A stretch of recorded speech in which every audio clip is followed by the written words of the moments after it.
అందరికీ నమస్కారము. ఈరోజు సుబ్రహ్మణ్య షష్ఠి ఎంతో పవిత్రమైన విశేషమైన రోజు. మార్గశిర మాసం శుద్ధ షష్ఠిని సుబ్రహ్మణ్య షష్ఠిగా జరుపుకుంటారు. మరి ఎంతో పవిత్రమైన ఈరోజు ఏ కథను విన్నా, చదివినా, చెప్పినా, వినిపించినా సకల శుభాలు కలుగుతాయి. జన్మల దోషాలు తొలగి కోటి జన్మల పుణ్యం అనేది వస్తుంది. మరి ఆ కథ ఏంటో ఇప్పుడు ఈ వీడియోలో మనం తెలుసుకుందాము.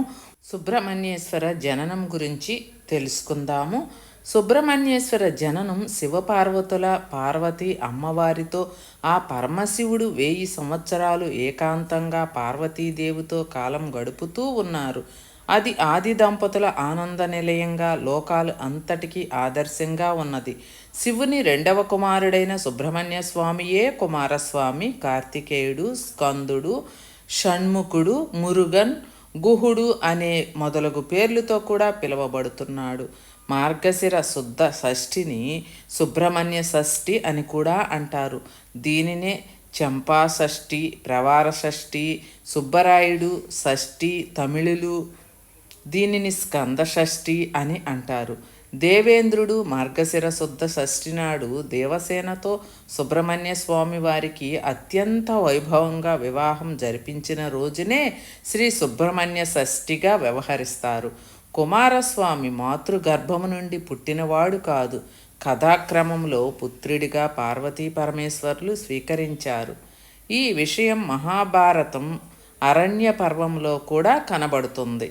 పూర్వం 3 లోకాలను భయభ్రాంతులచే పీడిస్తున్న తారకాసురుడు అనే రాక్షసుని బారి నుండి రక్షణ పొందుటకై దేవతలు బ్రహ్మదేవుని శరణు వేడారు. అప్పుడు ఆ బ్రహ్మ వారికి ఒక సూచన చేశాడు.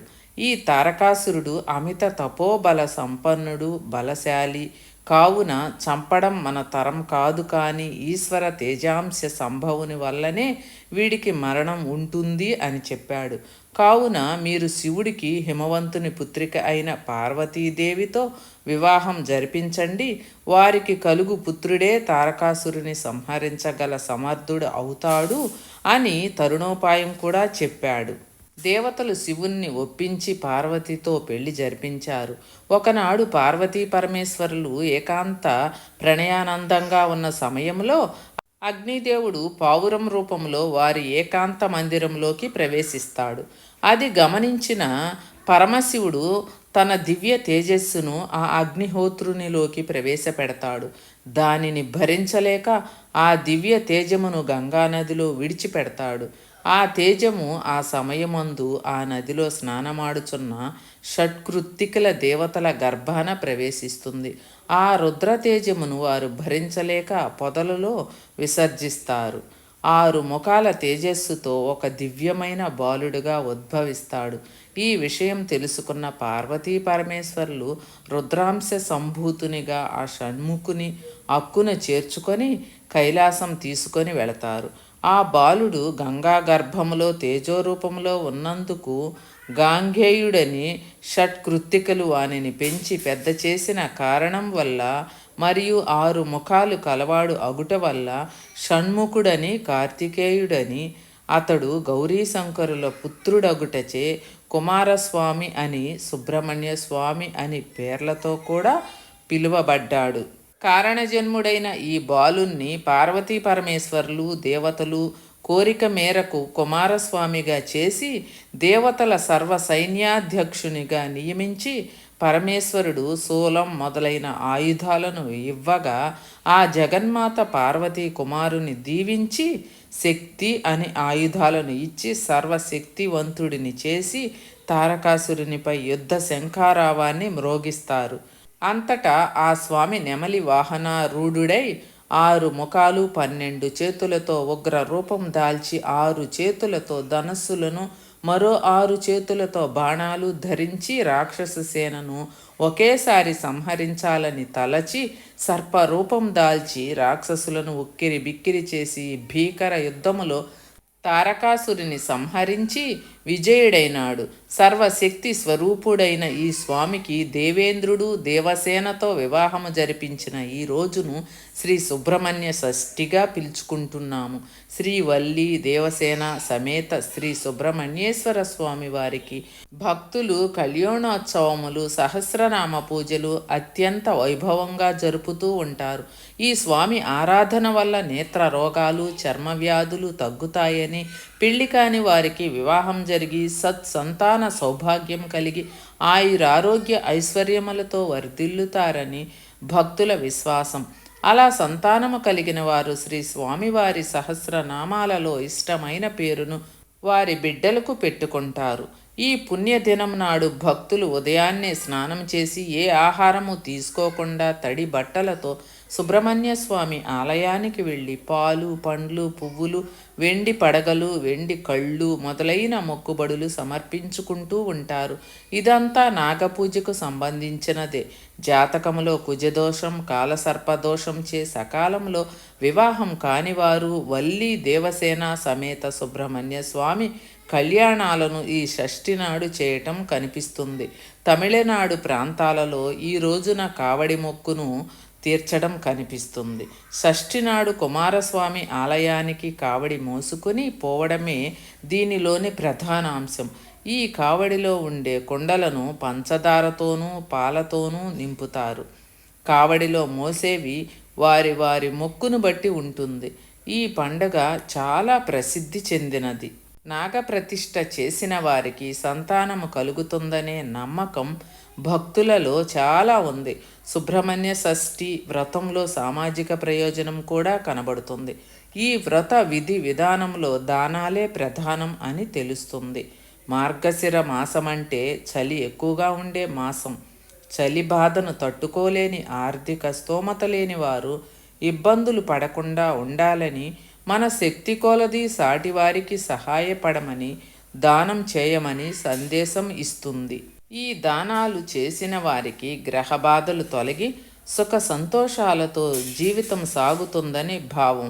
పురాణాలు తెలిపినట్టుగా పరోపకారం మిదం శరీరం అని భావించి పేదవారికి స్వెట్టర్లు కంబళ్ళు దుప్పట్లు మొదలగు చలి నుండి రక్షించే దుస్తులను తినుబండారాలను దానం చేయాలని తెలుపుతున్నాయి. ఈ స్కంద షష్ఠి పర్వదినాన అత్యంత శక్తివంతమైన శ్రీ స్కంద షష్ఠి కవచం పారాయణ చేయడం విశేష ఫలప్రదం. ఒకసారి నారదుడు కైలాసాన్ని దర్శించి శివపార్వతులకు జ్ఞానఫలాన్ని అందించి తమ కుమారులిద్దరిలో ఎవరో ఒకరికి మాత్రమే దాన్ని ఇవ్వమని కూడా చెబుతాడు. దాంతో వారు తమ కుమారులతో ముల్లోకాలను చుట్టిరమ్మని, ఎవరు ముందు వస్తే వారికే ఫలమని చెబుతారు. వెంటనే కుమారస్వామి తన నెమలి వాహనంపై ముల్లోకాలు ప్రదక్షిణలకు వెళ్తాడు. కానీ కార్తికేయుడు ఎక్కడికి వెళ్ళినా అక్కడ ముందుగానే వినాయకుడు దర్శనమిస్తాడు. తన సోదరుడు తల్లిదండ్రులకు ప్రదక్షిణ చేసి ముల్లోకాల్ని చుట్టిన ఫలితం పొందాడని తెలుసుకుని నిరాశగా భూలోకంలోకి ఒక కొండ మీద మౌనముద్రలో ఉండిపోతాడు. విషయం తెలుసుకున్న గౌరీశంకరులు అక్కడకు చేరుకొని చిన్నబుచ్చుకున్న కార్తికేయుడితో, కుమార, సకల జ్ఞానాలకు నీవే ఫలానివి అని బుజ్జగిస్తారు. సకల జ్ఞాన ఫలం అంటే తమిళంలో పళం. నీవు అంటే నీ ఈ రెండు కలిపి ఆ ప్రాంతం పళని అయింది. దాంతో భక్తులకి జ్ఞానాన్ని ప్రసాదిస్తూ ఎప్పటికీ ఆ కొండ మీదే శాశ్వతంగా కొలువై ఉంటానంటూ తల్లిదండ్రులను కైలాసానికి వెళ్ళిపోమ్మని చెబుతాడు కార్తికేయుడు. అందుకే అక్కడకు బుద్ధిమాంద్యం ఉన్న చిన్నారులకు ఎక్కువగా తీసుకెళ్తూ ఉంటారు. కావడి ఉత్సవం విశిష్టత. కుమారస్వామి శిష్యుల్లో అగస్త్య మహాముని ఒకరు. పూర్వం దేవదానవ యుద్ధంలో చాలామంది దానవులు చనిపోయాక వారిలో ఒకడైన ఇడుంబన్ అనే రాక్షసుడు బతికి తన అసుర గణాలను వదిలి అగస్త్యుడి శిష్యునిగా కూడా మారతాడు. అయితే ఇడుంబన్లోని రాక్షస భావాలను పూర్తిగా తొలగించాలని భావిస్తాడు అగస్త్యుడు. నాయనా, నేను కైలాసం నుంచి శివగిరి, శక్తిగిరి అనే 2 కొండలను తెద్దామని చాలా కాలం నుంచి అనుకుంటున్నా. ఎలాగైనా వాటిని ఒక కావడిలో పెట్టుకొని రా అని ఆజ్ఞాపిస్తాడు.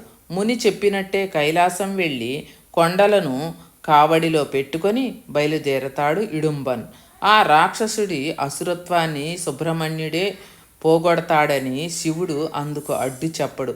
అలా కొండల్ని మోసుకొని కొంత దూరం వెళ్ళిన ఇడుంబన్ పళని ప్రాంతంలో వాటిని కింద పెట్టి సేద తీరతాడు. కాసేపటికి లేచి కావడి ఎత్తుకుంటే ఒకవైపు బరువుగా ఇంకోవైపు తేలిగ్గా ఉండటం గమనిస్తాడు. కావడిని దించి చూస్తే బరువున్న కొండపైన సుబ్రహ్మణ్య స్వామి చిన్నపిల్లాడి రూపంలో ప్రత్యక్షమై పకపకా నవ్వుతూ కనిపిస్తాడు. ఆ చర్యకు కోపమొచ్చిన ఇడుంబన్ స్వామిని వధించాలని కొండపైకి వెళతాడు. ఆగ్రహించిన సుబ్రహ్మణ్యుడు అతడిని సంహరిస్తాడు. విషయం తెలిసిన అగస్త్యముని ఇడుంబన్ను బతికించమని వేడుకుంటాడు. శిష్యుడి కోరికను మన్నించిన స్కందుడు ఇడుంబన్ను బతికించి తన కొండ కింద కొలువై ఉండమని, భక్తులు ముందుగా అతడిని దర్శించుకున్నాకనే తన సన్నిధికి రావాలని వరమిస్తాడు. అలానే షష్ఠినాడు పాలు, విభూతి, పూలు, తేనె, నెయ్యి వీటిలో ఏదో ఒకటి కావడిలో పెట్టుకొని పాదచారులై కొండకొస్తే తనని ఆరాధించిన ఫలితం దక్కుతుందని చెప్పి సుబ్రహ్మణ్య స్వామి అదృశ్యమవుతాడు. అప్పట్నుంచి పళని కొండకి ఇడుంబన్ అనే పేరు వచ్చింది. స్వామివారి మెట్ల మార్గం దగ్గర ఇడుంబన్ గుడి ఉంటుంది. భక్తులు ఆ మూర్తిని దర్శించుకున్నాకే వల్లి దేవసేన సమేతుడైన కుమారస్వామి సన్నిధికి వెళతారు. విన్నారు కదండి ఈరోజు స్వామివారి కళ్యాణం. సుబ్రహ్మణ్య షష్ఠి రోజున ఇంత పవిత్రమైన కథను విన్న వారందరికీ అన్ని శుభాలే జరుగుతాయి. మరో మంచి కథతో మీ ముందుకు వస్తాను. వీడియో నచ్చినట్లయితే లైక్ చేయండి. ఛానల్ని కొత్త వాళ్ళందరూ సబ్స్క్రైబ్ చేసుకోండి.